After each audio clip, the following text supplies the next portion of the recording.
No dobry, cześć moja droga. Jeżdżę na reptach, popatrz jaki piękny GCR.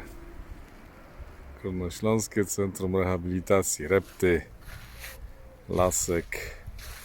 Pobyłem takim jak to się nazywa, Zamku Myśliwskim, pod Fondone Smarków. I da sobie ta chwila połazić, słoneczko pokorzystać. Kopalnia srebra, czarny pstrąg. Wszystko tutaj jest fajne, piękne. I spokój. Przejdę się 400 metrów. No i zobaczymy, jak to będzie. Dzisiaj mam dużo do tłumaczeń.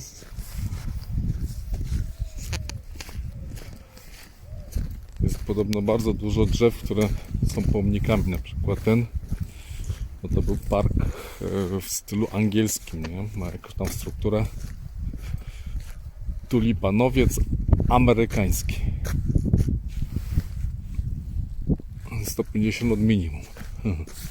Albo więcej. No i tak to się uważa tutaj.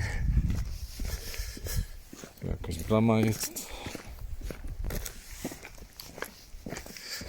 No i dzisiaj mam srogie tłumaczenie. Będę tłumaczyć.